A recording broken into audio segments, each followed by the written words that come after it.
Baie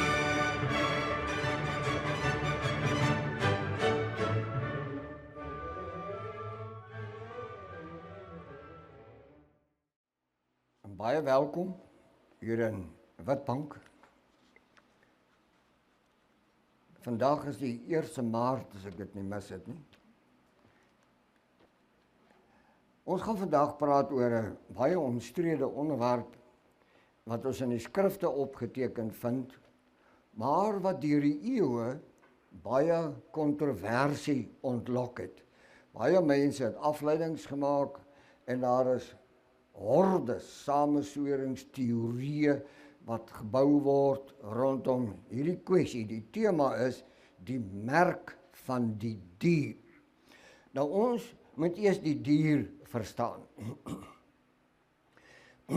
Die dier is nie die Satan nie. Die dier is 'n stelsel. Want ons lees in die skrifte, die dier, die Satan het mag aan die dier gegee. Verstaan julle dit? Daar sê. So die dier is nou nie hierdie goggo maak vir baba bang ding nie. Dis 'n stelsel. En ons gaan nou mooi kyk vandag en vir eens en vir altyd nou klaar kry met hierdie ding. Onder die boervolk bestaan daar baie begrippe, baie uitlatings, baie opsommings, baie stories en baie preke is gepreek oor hierdie merk van die dier en so meer. Maar as 'n mens wil eerlik wees, moet jy gaan kyk dat in elke opset van hierdie merk is lojaliteit by betrokke. So jy word eintlik geleer om lojaal te wees teenoor iets waaroor jy nie lojaal moet wees nie. Dis als deel van die merk van die dier. Nou, die historiese agtergrond, ons gaan net so 'n bietjie afwyk en dan gaan ons vir julle vertel van die Romeinse ryk waarvan jy nou self baie kennis van het. Maar ek wil ietsie beduie. Die Romeinse ryk het nooit geval nie. En al wat gebeur het is, hy het 'n geestelike transformasie ondergaan. So Rome as 'n Romeinse ryk wat grense gehad het oorgegaan in 'n geestelike transformasie, want die hele bedoeling is dat die hele wêreld moet agter die dier aangaan. Is jy by my? Daar's hy. So Rome is nie weg nie, hy het 'n kerk geword. En kom ons kyk nou. In die Romeinse tydperk was dit aan die orde van die dag dat die keisers het hulle self tot God verklaar. En dan het hulle brandystertjies gehad en die mense wat nou hierdie God aanbid, hy kry nou 'n brandmerkie voor sy kop en op sy hand en hy mag in Rome beweeg waar hy wil, koop wat hy wil en so meer. Hy het die vryheid van die God wat hy aanbid. Dit was 'n fisiese instelling. Nou hierdie merk het later, toe die kerk nou Rome word of toe Rome die kerk word, het hierdie fisiese oefening natuurlik nou opgehou. Maar waarheen het hy gegaan? Nou, daar is die beginsel van lojaliteit. So die brandmerkie sê eintlik hier rond dat ek is lojaal aan hierdie keiser wat nou die God in Rome is. Dis wat jou brandmerkie dan nou sê. En die handelaar, hy kan aan jou verkoop en jy kan verkoop want jy dra die fisiese merk van hierdie keiser wat nou God is in die Romeinse ryk. Maar vandag manifesteer dit nie meer so nie. Ons het papiere gekry, ons is lid van die Heilige Algemene Christelike Kerk. Maar hulle brand jou nie meer hier nie, hulle brand jou ook nie meer hier nie, maar die lojaliteit het nie verander nie. So ons is geleer, toe die kerk die geestelike transformasie is van die Romeinse ryk van destyds met al sy afgode en so meer, het ons lojaal geraak aan die kerk. Nie. Nou, ek bly julle stem saam. Maar hulle het 'n baie interessante oefening gedoen. Hulle het die ander merk gebruik. Hulle het psigologiese meganismes gebruik wat mense se denke en hulle identiteit verander. En ons het daaraan deelgeneem. Ons was loyaal daaraan. Ons het in hierdie land groot geword as die boervolk. Vandag is ons Afrikaans-speaking South Africans. Maar hier is English-speaking South Africans en Zulu-speaking South Africans. Maar kan jy hoor nie wat ek sê nie, die kerk, die stelsel het dit gedoen. Dit beteken dat die politieke arm is eintlik net die instrument van die dier. Want die instrument sê, julle moet hierdie idee hê, jy moet daardie identiteitsnommer hê en jy moet dit en jy moet dat doen. Dis als psigologiese voorbereiding om 'n volk loyaal te maak of volke en nasies loyaal te maak aan die dier. En dis die merk van die dier. Die merk is in die kop en in die hande. As jy aan hierdie land 'n kruisie gaan trek agter 'n politieke party se naam, dan maak jy tog 'n merk daar, is dit nie waar nie? Maar hierdie merk sê, jy's loyaal aan hierdie ding. Terwyl daardie ding nie loyaal aan Vader is nie. So ons is nou al 'n eeu en meer besig om loyaal te wees aan die merk van die dier, maar ons het nooit verstaan wat is die werklike merk van die dier nie. Ek weet, ek gaan nie nou lekker verveel vanmôre. Die Romeinse val was nie 'n politieke gebeurtenis nie. Dit was 'n beplande geestelike transformasie. Gaan lees jou geskiedenis, jy sal dit sien. En dis tot vandag nog so. Die ryk het verdwyn, maar sy strukture, die taal, die administrasie en die kultuur van Rome is binne in die heilige algemene Christelike kerk in stand gehou en is in die lewe gehou tot vanmôre toe. Nou niemand gaan hiervan hou nie, maar dis nie my probleem, gelukkig nie. Die kerk het die rol van die Romeinse ryk oorgeneem. Nou, u wil nou iets anders by my gehoor het vanmôre, maar ek wil net vir u wys hoe daar met u gemors is, hoe daar met u opregtheid gemors is, hoe daar met jou geloofsbelydenis geploeg is om iets tot stand te bring wat teen die wil van Vader Jahwe is. Hoe voel jy daaroor? En as jy goed voel daaroor nie, dan moet dit nou ons vandag begin verander. Hulle destyds het hulle dit met 'n warm brandyster gedoen. En met die swaard. Maar weet jy, hulle doen dit nie meer so nie. Hulle doen dit met 'n heilige sakrament. Ons het daaraan deelgeneem, ons het daaraan groot geword. En ons het 'n lojaliteit bewys aan 'n stelsel wat in stryd is met Vader se woord. Hoe het dit gebeur dat ons dit nooit raak gesien het nie? Wie het ons heuning om die mond gesmeer? Wat het gebeur? Hulle het gemeenskapshervorming begin. Weet julle hoe? Met sendingwerk. Hulle het die gemeenskappe verander.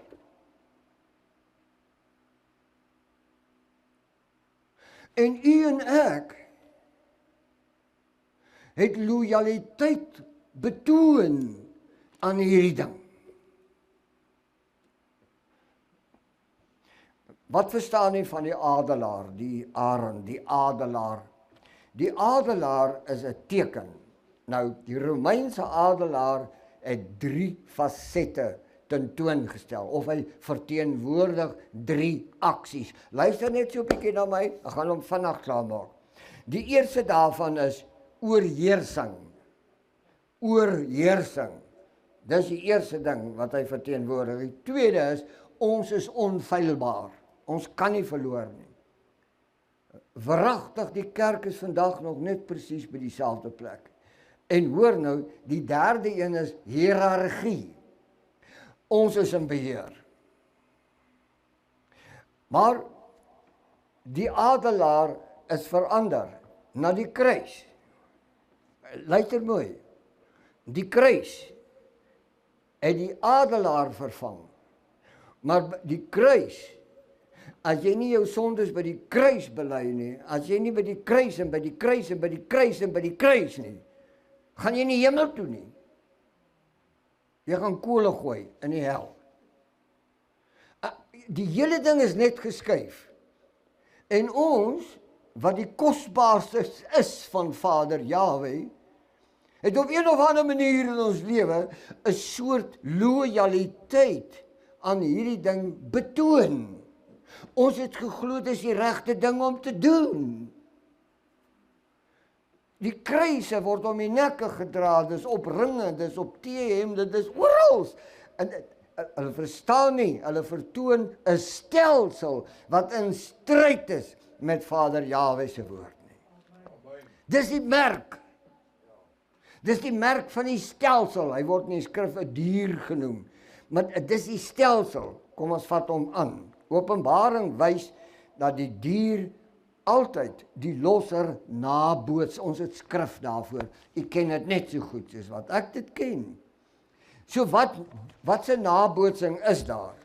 Daar moet 'n troon wees, daar moet 'n merk wees, daar moet aanbidding wees en daar moet 'n koninkryk wees. Is dit reg? So dis die orde. Maar ons moet gaan kyk, hoe oulik is dit gedoen? Onthou nou, daar moet 'n troon wees, 'n merk wees en dan moet daar aanbidding wees en dan moet 'n koninkryk wees. Nou kom lees gou saam met Lukas 4 vers 5. Lukas 4 vers 5 praat direk oor hierdie aangeleentheid. En iemand nou, ek het al dikwels daaroor gepraat, maar gaan aanhou daaroor praat dat iemand het begin hoor. Lukas 4 in die 5de versie. Dis aan my, en toe bring die duiwel hom op 'n hoë berg en wys hom al die koninkryke van die wêreld in 'n oomblik se tyd. Het jy dit daar gelees? Hoor nou. En die duiwel sê vir hom, ek sal u al hierdie mag gee en hulle heerlikheid, want dit is aan my oorgegee en ek gee dit aan wie ek wil. Dis 2000 jaar terug. Also, dat al die koninkryke van die aarde is die dier. Hoekom? Want die Satan het aan al die koninkryke mag gegee om wat te doen? Om die heiliges te vervolg. Ons was lidmate van kerke, maar die kerk het hulle rug op Vader Jahwe gedraai in 1994, 1960, ekskuus, het hulle rug op Vader gedraai. En hulle die dier gedien en die lojaliteite want ons het gedink, ons aanbid Vader, ons het hom die Here genoem en ons het ontzag daarvoor gehad. Kom aan, praat met my saam. En ons het 'n merk geneem. Ons het die merk van die dier geneem. En ons het deelgeneem aan hierdie stelsel. En vanmôre sit ons is verjaag en vertrap en verarm en verwoes sonder identiteit. En binne die massas wat hier buite aangaan, is ons die varke in die verhaal. Maar ons is bang vir 'n merk wat kom, 'n merk wat hier en hier gaan sit. Terwyl ons al vir geslagte met die merk betrokke is, ons lojaliteit en ons geld en ons tyd is bestee aan die merk. Intussendeur het ons deelgeneem aan 'n stelsel wat nie Vader Jahwe ter wille was nie. Tot vanmôre toe is hulle nie. Maar wanneer jy daarvan wegdraai, dan sê die kerk jy's 'n wat? 'n sekte. Jy word 'n sleg ding genoem. En so meer. So bly ek is daar. Die Romeinse visioen. Hoor wat is die Romeinse visioen? Luister tog net vanmôre. Want jy het jong mense wat jy moet gaan onderrig. En jy moet kinders wat hierdie wysheid en kennis moet kry, dringend aan hulle aandag moet bring. Die Romeinse visioen is 'n wêreld onder een vlag. Hoor mooi, een taal, een ekonomie, een militêre mag, en een keiser, en een adelaar, een teken. Het nie gehoor nie, een teken. Die hele wêreld maak oorlog. Oor wat? Oor die adelaar. Kom ek verduidelik net weer in die vorige aantekeninge, wil hom net omblaai. Hy sê, die adelaar is oorheersing. Dat is die eerste ding. Tweede is onfeilbaar. Die derde ding is hiërargie. Wat hoor jy? Ek hoor dat hierdie wêreldstelsel regeer oor die nasies, soos die boek sê. Ek gaan nou vir u wys. Dit is 'n visioen van beheer. Hulle noem dit terwille van veiligheid en terwille van orde, noem hulle hierdie ding. En sê hulle, dan gaan daar voorspoed wees. Ja. Ja. Ek wil weet, waar is die voorspoed heen? Dit bestaan nêrens nie. Almal blaas in mekaar se nekke. Toe Rome val, was dit die oomblik wat al die koninkryke onder die troon van die Satan ingebring is. Netjies, dit was 'n geestelike skuif. En dis waar ons uitgevang is. Die wêreld het knaand van daardie tyd af verander tot vanmôre toe. Maar weet jy wat? Die kerk het skielik die taal van die ryk geword. Die kerk. Dit het die strukture van die Romeinse ryk geword. Is jy by my? Dit het die argitektuur van hierdie ryk geword. Dit het die politieke invloed van hierdie ryk geword, die kerk. Want u moet nou vir my beduie vanmôre. Hoekom was apartheid op die boeke voor 1994? En na 1994 is apartheid 'n sonde teen die mensdom. U moet vir my beduie. So ek praat nou nie vanmôre geestelike goedjies met u nie. Ek is besig om vir jou 'n realiteit oop te breek dat jy kan sien waar het ons aangekom en hoekom is ons in so 'n verwoesting. Die simboliek, die kerk het die simboliek geword van redding vir almal. Terwyl niemand gered is nie. Maar hoekom word dit geglo? Dis sosiale ingenieurswese, die hele psigologiese word beïnvloed daardeur. Kom ons kyk net. Die psigologiese implikasies of dimensies van die merk. Luister nou mooi. Manipulasie van denke. Ons word deur ideologieë rondgestuur en rondgesleep ons hele lewe lank. Wat is 'n ideologie? 'n Ideologie is 'n oortuiging. Die oortuiging word 'n geloof. En so is ons gemanipuleer vir eeue en eeue agter mekaar. En ons het nooit by die werklikheid aangekom nie. Kom ons kyk net so 'n bietjie na propaganda.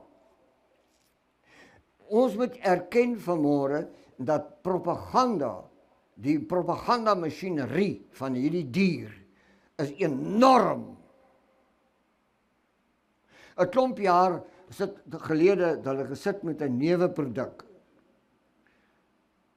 En hulle het nie geweet hoe moet hulle van hierdie massas en massas neuweproduk ontslaa raak nie. Toe kom die propagandamasjien en sê, botter is sleg vir jou hart. Jy moet nou hierdie dingetjie aansmeer op jou broodjie, dan gaan jou hart gesond word. En toe werk ons om eet hom op. Ons eet daai hele neuweproduk op met broodjie en koffie en tee en wat daarmee saamgaan. Dit is wat die stelsel besluit het. Toe die laaste krummels, nou weet wat meer daar uit kon geld maak, sê hulle het nou deur wetenskaplike navorsing uitgevind dat botter is eintlik beter vir jou hart. En wat het ons gedoen? Ons het lustig aan hierdie goed deelgeneem. Dis 'n oppervlakkige voorbeeld.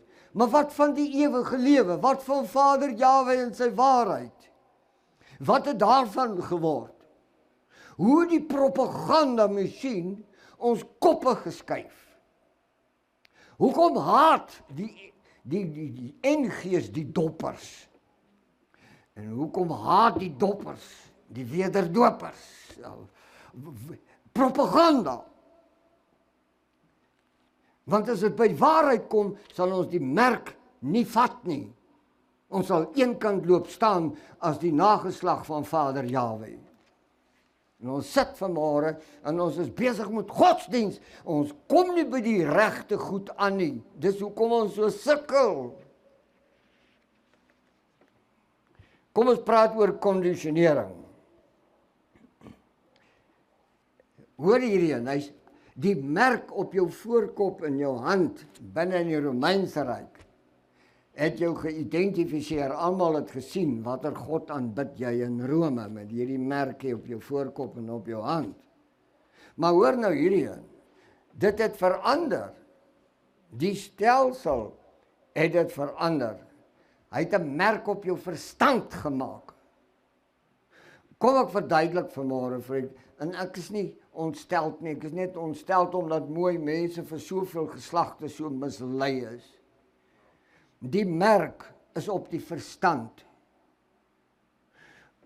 Hoeveel koeksisters en pannekoeke is gebak vir die kerkbasare? Hoeveel beeste is verkoop? En dan word daardie geld gevat en word vir sendingwerk bestee.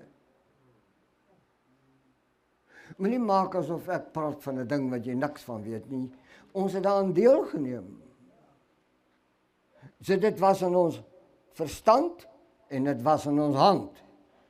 Ons het dit aktief gedien. Wat is die teologiese betekenis hiervan? Kom ons sak hom so 'n bietjie af in die skrifte van môre. Die teologiese betekenis simboliseer 'n teken van lojaliteit aan 'n vals stelsel.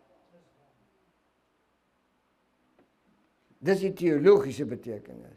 So ons het in ons verstand lojaliteit gekies teenoor 'n stelsel en ons dien die stelsel met ons hand. So ons het nou 'n merk in die verstand en ons het 'n merk aan die hand.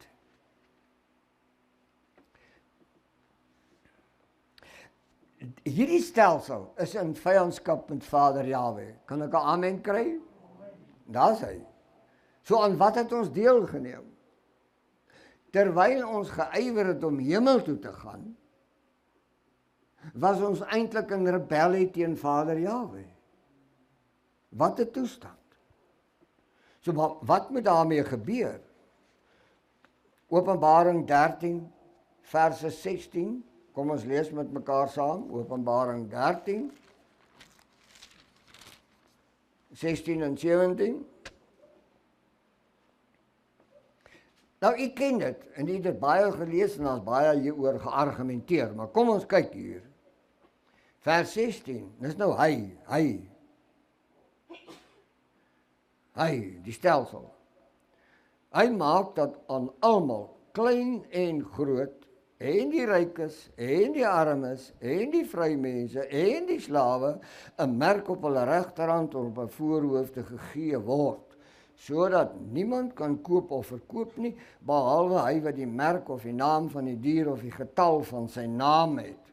Nou is dan nou hoor, ryk en arm, klein en groot, en die hele lot van hulle kry 'n merk.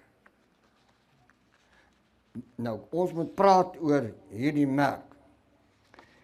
In Openbaring 13 vers 16 en 17 verklaar dat die dier almal dwing om 'n merk op die regterhand en die voorhoof te ontvang, dat niemand sonder die merk kan koop of verkoop nie. Kom ons lees Openbaring 17 asseblief.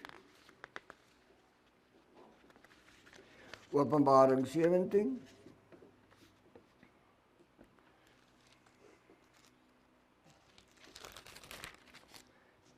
Openbaring 17, net mooi kyk, Openbaring 17 vers 3. Openbaring 17 vers 3. En hy het my in die gees weggevoer na 'n woestyn, en ek het 'n vrou sien sit op 'n skarlakenrooi dier, vol godslasterlike name met 7 koppe en 10 horings. En die vrou was bekleed met purper en skarlaken en versier met goud en kosbare stene en parels, en sy het in haar hand 'n goue beker gehad, vol van die gruwels en die onreinheid van haar hoerery. Hoor jy, hierdie vrou, sy sit op 'n dier met 7 koppe, en u ken dit, sy sit in Rome, Rome is op 7 heuwels, die Vatikaan sit daar, en die Vatikaan regeer oor al die konings op die aarde. Dis presies in plek. So hierdie dier het 'n merk gegee. Ons moet daaroor praat. En hierdie beeld dui op 'n wêreldwye stelsel, waar klein en groot, ryk en arm, slaaf of vryman, almal neem deel aan die stelsel, is dit reg? So almal het die merk gevat. Is net vir my vreeslik interessant, dat hierdie boervolk, toe sy apart was, het die hele stelsel teen haar opgestaan. Hulle het haar verwoes en vertrap, totdat sy die merk geneem het. Toe maak hulle weer al die hekke oop. Maar ons sien dit nie. U wat vanmôre hier sit, u is die eerstelinge wat onder die merk uitkom. En hoe voel u daaroor? Ja, maar ek voel goed daaroor. Maar wat van my neefs en my niggies en my vriende en die jong geslag wat kom, wat van hulle? Hulle weet niks hiervan nie. Maar moenie vir hom verboei met 'n klomp geskiedkundige feite nie. Vat hom na die praktyk toe. Wys vir hulle wat is die verskil. Hy sal self besluit, hulle is nie onnosel nie. En dit is jou en my werk. Lees saam met my vers 18 van Openbaring 17. Nou luister mooi. Ons is nou bekommerd oor iemand gaan 'n chip onder jou hand inbou en 'n chip tussen jou oë inbou. Ons nou daar, dis die merk van die dier. En ek sê nie dit gaan nie gebeur nie. Maar ek sê vanmôre vir u. Ek sê vanmôre vir u. U moet wakker word. Hierdie hele digitale wêreld is al vir jare aan die gang. As jy jou ID-nommer in die buiteland gee, dan lees hulle presies my adres, hoe oud is ek, ensovoorts, ensovoorts. Hulle weet alles. Hulle weet alles. Nou is almal bang oor hierdie dingetjie onder die arm, maar jy's lankal besig om die merk te dra.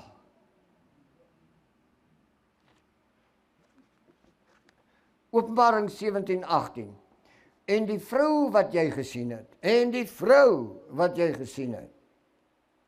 is die groot stad wat heerskappy voer oor die konings van die aarde. Nou wil ek net vir u weer terugvat na Lukas 4 vers 5 toe. Wat sê die Satan? Hy sê al hierdie koninkryke behoort aan my. Het jy dit gehoor? Maar natuurlik sal die Satan se koninkryke mos 'n merk op die Adamiet sit.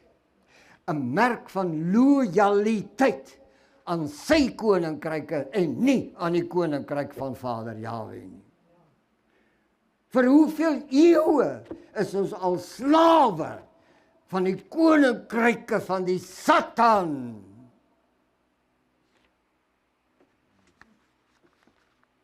Okay. Die merk is 'n teken van deelname aan 'n stelsel. Dit is nie 'n fisiese ding nie. Dis deelname. Ons het ons regtig laat verlei en ons het regtig aan 'n vals stelsel deelgeneem. En die vals stelsel het gemaak dat ons vandag in boerland in onheiligheid moet leef. En dit gaan nie verander voordat Vader Jahwe nie in hierdie land aanbid gaan word nie. Gaan nie verander nie. Maar kom ons kyk so 'n bietjie na die profetiese implikasies. Ek is haast klaar, ek weet, ek het hier nou vreeslik vermoei met al hierdie dingetjies, maar weet jy wat? U is eintlik veronderstel om hierdie te vat en die wat dit nie verstaan nie, te gaan toelig en hulle beduie waaroor gaan dit. Dis u verantwoordelikheid.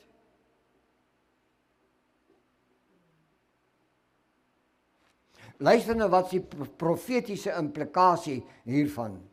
Die merk van die dier verteenwoordig 'n vals identiteit. Ek gaan dit weer sê. Die merk van die dier verteenwoordig 'n vals identiteit. Miskien gaan baie daar buite nie hiervan hou nie. Die vals identiteit is, ek is 'n Christen. Maar Rashbanshi sê ook so. Philemon sê ook so. Baie Chinese sê ook so. Allerhande goed hier rond op die planeet sê ook so. Daar's 4.8 biljoen Christene op die planeet. Okay. Hulle het merk geneem. Hier is hy. Dis 'n vals identiteit, maar hierdie vals identiteit het die nasies van die aarde verbind aan een stelsel. Rome. Miskien kry ek 'n gaatjie tussen my oë oor die goed wat ek sê. Maar ek gaan dit sê en ek gaan dit aanhou sê. Totdat iemand dit vat en sê, van nou af voer ek oorlog teen hierdie gemors. Geestelike oorlog. Ons moet dit doen. Dit is die teenoorgestelde van die seël van Vader Jahwe. Wat is sy seël? Wat is sy seël? Sy seël is sy naam. Ek het my naam oor julle uitgeroep. As julle is myne. Nou as dit dan so is, wat die hel maak ons by 'n wêreldstelsel wat teen Vader se naam oorlog voer? Sê vir my vanmôre. Wat help dit om liefdevol, godsdienstige goedjies te maak, maar ons is in die moeilikheid. Ons dien 'n stelsel. Openbaring 7 vers 3. Openbaring 7 vers 3. Lees gou met my saam. Openbaring 7 vers 3. En gesê, moenie die aarde of die see of die bome beskadig voordat ons die diensknegte van ons Vader Jahwe op hulle voorhoofde verseël het nie. Nou sit almal weer, hulle soek na 'n merk. Wat is die simboliek? Vader te sê, ek sal my wette in julle hart en in julle verstand skryf, het hy nie so gesê nie. En dit het toch gemaak dat u en ek 'n massiewe verskywing gemaak het. Ons het uit die stelsel uitbeweeg, ons het uit die kerke uitbeweeg, ons het uit die Christelike geloof uitbeweeg. Hoekom? Want Vader sê, hy verseël hulle aan die voorhoof. Die kennis het ons geskuif. Nou is ons in die wêreld, maar nie van die wêreld nie. Verstaan jy dit? Nou sê hy, want hoekom doen hy dit? Nou moet jy gou terugblaai in die Ou Testament, Jesaja 44 vers 3 asseblief. Blaai gou Jesaja 43. Ek moet half klaar maak met hierdie boodskapie. Luister mooi, Jesaja 43. 44:3, jammer, 44:3. Jesaja 44:3. Nou hoor, wat sê Vader? Hy sê, want ek sal water giet op die dorsland en strome op die droë grond. Met ander woorde, Vader laat nou reën. Dit wat ons verstaan van die teks. Maar sy volk is 'n dorsland. Sy volk is 'n dorsland. En hoor nou, die merk wat Vader op ons sit. Hier sê hy staan in Jesaja 44:3. En ek sal my gees op jou kroos giet. Hoor jy dit? Ek sal my gees op jou kroos giet en my seën op jou nakomelinge. Dis Vader se merk. En dit het niks met die dier se merk te maak nie. Wat 'n wonderlike, uitstekende openbaring. Ons het 'n verklaring wat ons wil lees vanmôre en dan vat jy hom saam met my huis toe. Hierdie boervolk wat hier van my by my sit, sê die volgende: ons aanbid Vader Jahwe. Wie stem saam? Ons aanbid Vader Jahwe. Klaar gepraat. En ons is gebore uit die Jakobshuis. Wie stem saam met my? Nou sê, ons stem saam. Ons is gebore uit die Jakobshuis. Daarom verklaar ons vanoggend, ons verwerp die merk van die dier. Ons verwerp valse identiteite. Ons sal nie lojaal wees aan 'n wêreldstelsel wat teenoor Vader staan nie. Daar's nog een. Ons kies om geseël te word met sy merk, deur Gees gedoop te word. Ons en ons nakomelinge. Dit is wat ons verklaar. Ons verklaar dat ons die ware Jakobiete is, die nageslag van die huis van Jakob. Ons is dus gemerk met sy naam tot in ewigheid. En ons gaan dit nie verander nie. Daarmee saam sê ons, daarom sal ons in hierdie land, en waar ons voete ook al mag wees, net Vader Jahwe alleen aanbid. Ek dank u.